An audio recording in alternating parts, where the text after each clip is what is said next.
voting was held in Delhi today and the outcome could be critical for the Aam Aadmi Party.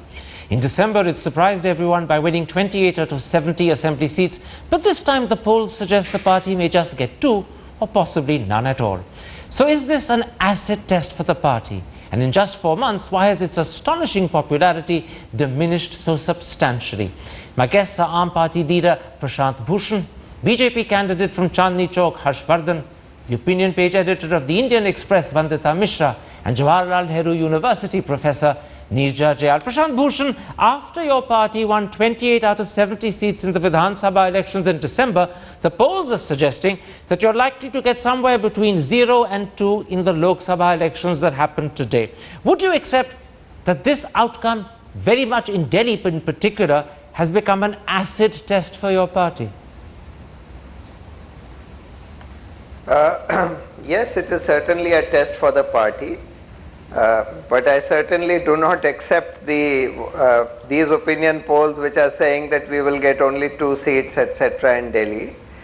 According to our assessment, we should win at least 5 or even all the 7 seats in Delhi. You really mean that? In fact, do you really mean that? Our vote percentage, yes, absolutely. Our vote percentage has gone up substantially from the time that the Delhi polls were held. In fact, it may have, it initially went up probably to over 50%. It may have come down slightly after that. All right. But it is certainly above, well above 30%. All right. Which is what we got in the assembly election. Let's see whether the others with me today really accept that or whether they think this is just bravado and bombast. Neerja Jayal, Prashant Bhushan says their vote percentage went up over 50%, although it may have come down a little. On the other hand, the image of AAP, many people say, has suffered because it was only in power for 49 days and then hastily resigned, because of Somnath Bharti's behavior, because of Arvind Kejriwal's controversial dharna. Which of the two views do you go with? Percentage of votes going up or image suffering? The image has certainly suffered. I think even if the AAP maintains its 30% vote share, I don't buy the idea that it's gone up to 50%, because I think a lot of its middle class support has definitely eroded. That's clear. But all of the factors that you mentioned, along with the context, this is the Lok Sabha election. This is not the Delhi Assembly election. And this is a Lok Sabha election in which Mr. Modi, not even Mr. Harshvardhan, not just the BJP, it's Mr. Modi who is the main contender. And that challenge, yes, it's hard to see AAP doing well. Well, at the most, even if they were to sustain 30%, they can't pick up more than 2 seats. Vandita Mishra, to what extent might that claim, or some would say boast, that their vote share has gone up to 50% be justified by the fact that even though the middle classes are disillusioned with Arvind Kejriwal and his colleagues, the loyalty they get from working class voters and from Jhuggi Jhompri colonies has been cemented, because they clearly, when they were in power, delivered in terms of reducing electricity charges, supplying free water, and possibly even in terms of ensuring that during those 49 days, petty corruption came down. So would working class and Jhuggi Jhompri loyalty have pushed them above the 30% they saw in December? I think when we look at the Aam Aadmi Party, we must accept first of all and acknowledge that it's had a meteoric rise so far. So if it does not manage to win very many seats in Delhi now, I don't think that's necessarily a sign of a great setback for a party that has grown by leaps and bounds in such a compressed time frame. I think this is just the first election that the Aam Aadmi Party is fighting, and its problems lie elsewhere. It has to decide what it is, who it is, how it is going to accommodate the very diverse points of view that it has taken on board. I don't think the number of seats in this election is going to be necessarily the most fundamental test for the Aam Aadmi Party at this point. There's something very interesting, because the corollary to what you're saying is that this is possibly not a real acid test, although Prashant Bhushan seemed to accept it would be. And secondly, because it's not a test, how many seats it wins will not actually have any real impact on the party and its future. Have I understood you correctly on both those points? Yes, I did say that, yeah. Mr. Harshvardhan, this time unlike in December, the BJP slogan is vote for a PM, not an MP. By focusing attention on Narendra Modi rather than focusing attention on the Bharatiya Janata Party, do you believe you struck a chord with the voters of Delhi and that this will perhaps deliver the 5 out of 7 seats that the polls suggest you're likely to get?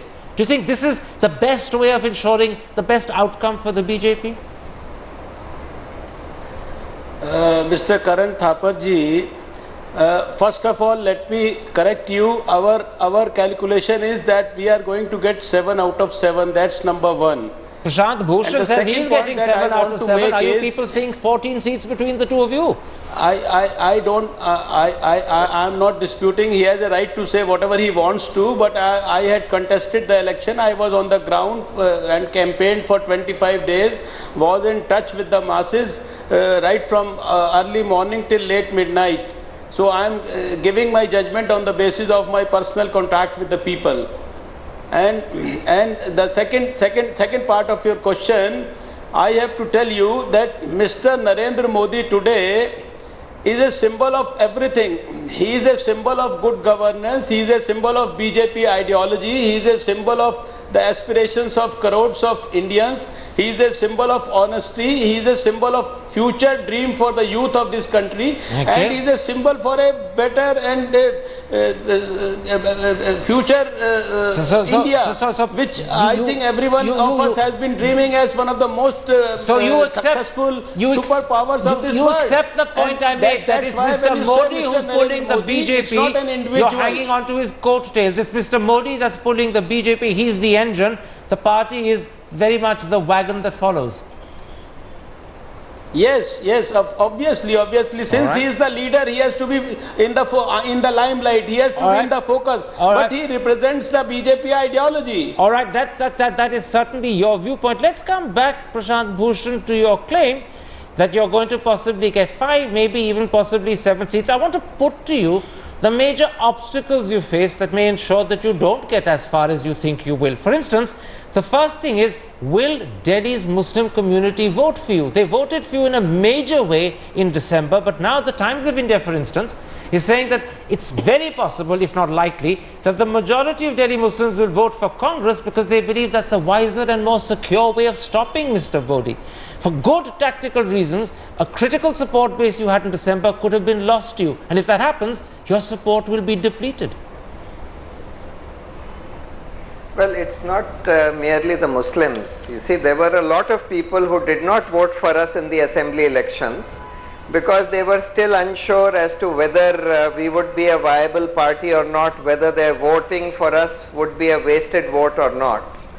But after seeing the results of Delhi, a lot of them now have understood that we are not merely viable, but we are the winning party and certainly much stronger than the Congress in Delhi. Can I interrupt? Therefore, a lot of people who did not vote for us in the assembly elections, because of this lack of confidence about our winnability at that time, are going to vote for us or would have voted for us in this election. But what about the fact that many of them... Mr. Harshvardhan was saying, can I interrupt? What about the fact that many of them are put off by the fact that after 49 days you cut and run? And in some instances, people say that although you extended free electricity and free water, it stopped on the 1st of April because you didn't even include it in the interim budget and you made make arrangements for it to continue before you resigned, which is something you could have done if you wanted to. Won't that be held against you? well, there are some people, perhaps many people, who were unhappy about our government resigning, but they were unhappy because they were happy with our governance and wanted our government to continue. All right. But all of them need to understand that we had formed the government, a minority government with outside support from the Congress, on the condition that we will go fully for our manifesto and our agenda. And the first thing in our agenda was the Jan Lokpal bill. When we were prevented by the Congress and the BJP to bring the Jan Lokpal bill. Let's not go backwards into an old controversy because that will deflect us. That's why we had to resign in order to have a fresh election so that we could come back with a full majority. All right. But the Congress and the BJP have got together. I accept that point, Prashant Bhushan, but I want to look to the future, not to the past, because that's now a chapter that's over. And this is not that election. And the future is that this was an election to choose the national government. And the point point you made earlier is one that I want to explore further. Even though the Aam Aadmi Party has put up 433 candidates, many people are perhaps unlikely to vote for it because they either don't believe it's got any chance of forming a government or even a chance of having a say in the formation of a government. How much will that image that Aam Aadmi is irrelevant at the national level, even if it's relevant at the Delhi level, go against them? I think it will. It naturally will. But I think if they do get a few people into parliament, a few MPs, you know, anywhere between 5 and 10 seems a bit of a stretch, but even if they get 5 people into parliament, they have the beginnings, the foundations to build upon. And I think that would be a positive thing for Indian democracy. So despite the fact that actually people don't believe they're credible potential government makers for the centre, they still in your eyes have the possible chance of getting somewhere between 5 and 10 MPs? Well, they certainly have the potential of getting 1 to 5. Some polls have suggested 8 and 10, but for the most part it's within 5.